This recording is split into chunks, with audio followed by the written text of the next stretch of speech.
And that afternoon, we joined units with the Armored Personnel Group.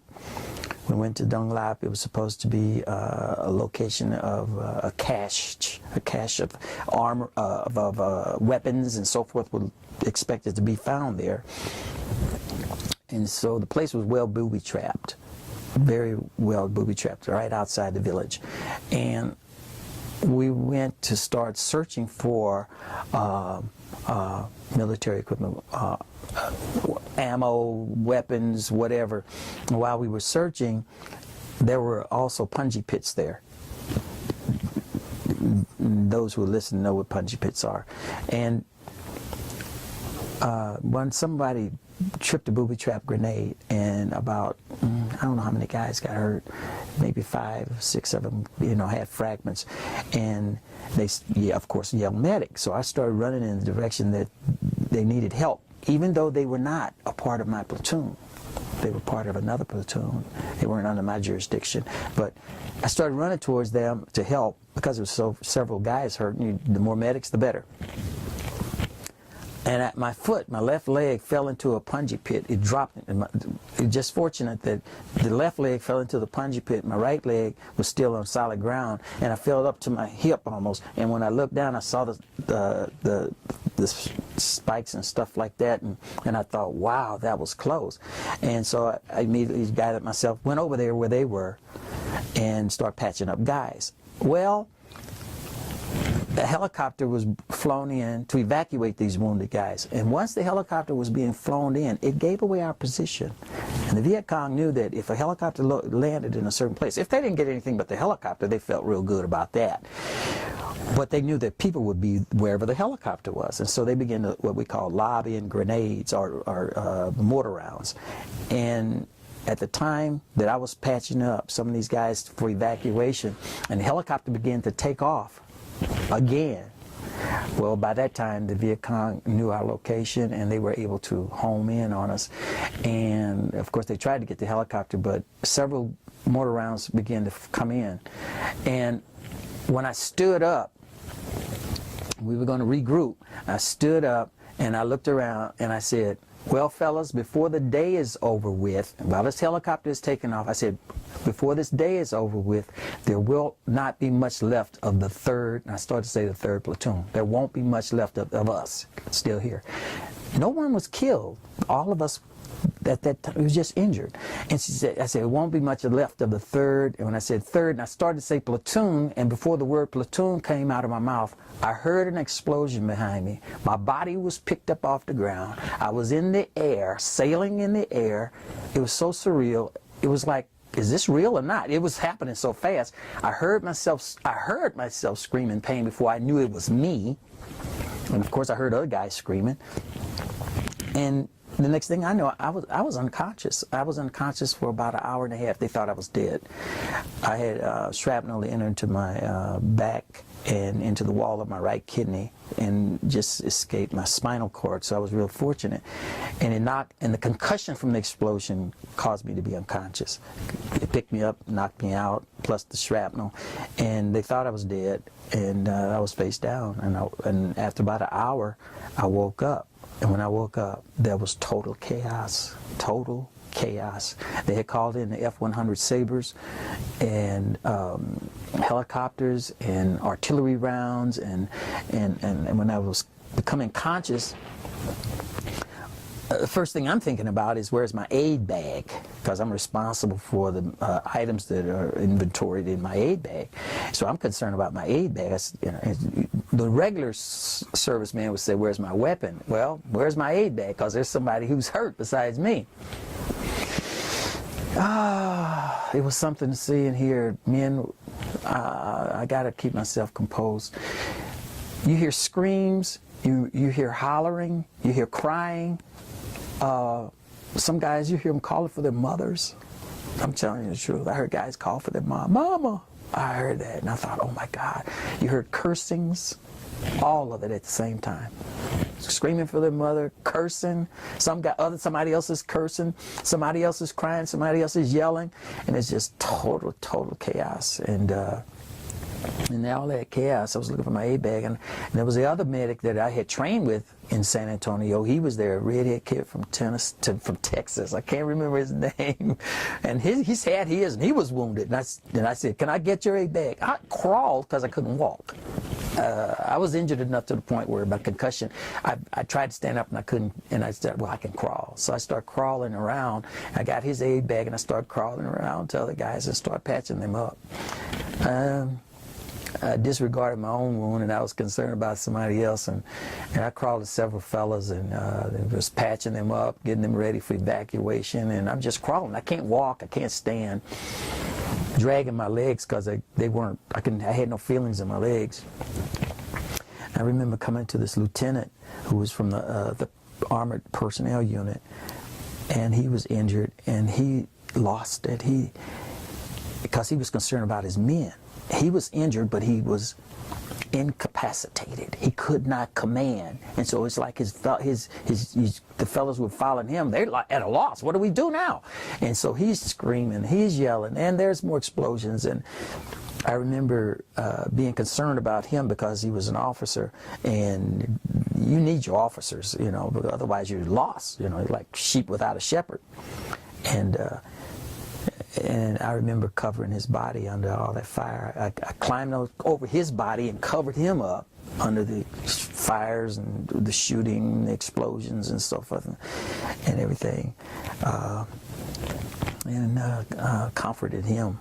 And there wasn't much I could do for him. He just had a foot wound. He had a foot wound. He was a very fortunate man. He just had a wound in his foot, but he was really distraught about the fact that he could not command like he was trained to do. And that was some of those experiences. It happened. Who takes care of you? Nobody. I didn't get any treatment until I was done with everybody else that I got to, and I was just lying there, and my commander, the lieutenant, he came over and he looked at me and he said, "Wright." And I said, "Yes, sir." I was lying there, and he said, the lieutenant that I helped, he saw the things that I was doing, the other lieutenant who was injured. He reported it to my commander, and my commander told me, he said, "We thought you were dead." And I said, "Well, I did too, you know." And then he said, "What about your injury?" And I said, "I don't know. I don't know what it looks like because it's in my back." And so we were all evacuated. Helicopters evacuated us. And by the time we got back to the base camp, it was dark again. Dark. It was in the evening because we arrived there in the afternoon at that village, and so it was dark by the time we got back. And that was when I saw an American nurse. It was so good to see American women. And it was great. I said, "Oh, it's worth being wounded." It was great. I don't know. Women have a tendency to just put a new sense of hope in guys who they have a specialty about them. It's just, they were special to me anyway, and that was great to see him. And I saw the lieutenant. He was in the hospital, the same hospital I was in. I had surgery, and it was just wonderful to see those ladies. So what were the extent of your injuries? I'm now at a 20% disability. I've been receiving compensation since then. The shrapnel is not very large. The doctor told me that, the surgeon, he told me that had it entered my back about another centimeter to the left, I would have severed my spinal cord.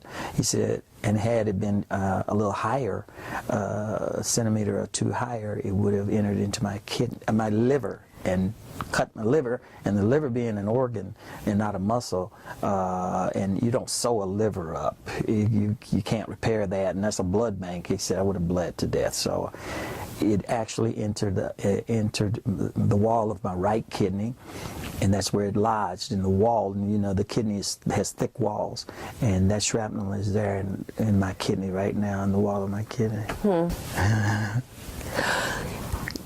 You received a Bronze Star. Was that for that day too? Yes, ma'am. Was it? Yeah, that was for disregarding my own safety and my own medical needs and crawling around. I remember coming to one kid. He was dead. I do remember that. He was about 21. He was I tried to find an entry wound where maybe he was shot or whatever, but I think what killed him was the concussion and the shock.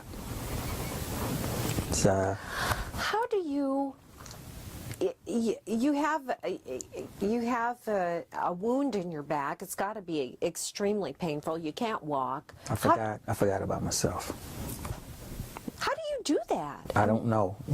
I think the training has a lot to do with it. If you've been well trained to respond, to do your duty, you do it. And you're not concerned about. You ever heard stories of guys, you know, they didn't even know they were as wounded as badly as they were until aftermath. You know, you just don't know it until later on you look down. I've heard testimonials where guys lost an arm and didn't know they had lost their arm until after everything was over with. You're not conscious of it. You know you're hurt, but you're too wrapped up in the moment of what you have to do. You're just not focused on those things. And I just found myself just like any other guy. I wasn't focused on it until afterwards. Afterwards. Yeah. I think that if you're alive, that's the first thing that's important, and you have a sense of hope. I'll tell you an experience of, I think this was before my experience. I remember visiting the hospital, visiting some friends. There's one kid who was from Puerto Rico, and he had joined the Army. You know, Puerto Rico is a territory of the United States, and so he joined the Army. And I remember he was a medic also, and we went to church together in San Antonio, and he was a conscientious objector. And I heard that he had gotten injured, and I went to visit him in the hospital at Cuchi. And when I went to see him, he had lost one leg, but he was really, really grateful to be alive. And then we had heard about one kid who had stepped on or was near a remote control exploded tank mine. And this kid was supposed to be alive, and he was in the hospital also. And I found out he was in the same Quansi hut. We call them Quansi huts, hospital, field medical hospital. He was in the same one, and he said, well, that kid's down there. And I just said, oh, well, I'll go visit him. So here I am fully intact. And I went down there to visit that kid, and he's down there, and he's lying in the bed. And I looked at him, I said, hey, man, how you doing, you know? I don't remember where he was from. He's a white kid, you know, and he was laying there, and he was like, ah. He said, man, I got, we called it sometimes $1 million wound. He said, I got the $1 million wound. I'm getting out of here, man. I'm going back to the States. We didn't even say States, we said the world. I'm going back to the world. That's where home was, you know, back in the United States. And I said, you have what? I have the $1 million wound. And I said, what's that? And then he grabbed his blanket and he flung it over himself. When he took that blanket off, I looked down, there's his legs, and they weren't there. I'm trying to keep myself composed there. When I saw that, I almost fainted. Blood left my head. But this kid was happy, and I was shocked at his joy for being alive. And I looked down and I didn't see his legs. And he was smiling. And I looked at him and I thought, I'm so glad I didn't faint. I mean, I almost fainted. Everything just went away from me, my strength, but he didn't see that. He couldn't see it. I felt it though. And I was still able to stand up, and then I just agreed with him. Okay, yeah, you're alive, man. You're going back to the world. But I walked out of there, and a part of me left. Yeah, and that's when I began to learn to be desensitized. I'm still sensitive, but I found that I had to learn how to try not to be too emotional over there, even though it's still there, still with me.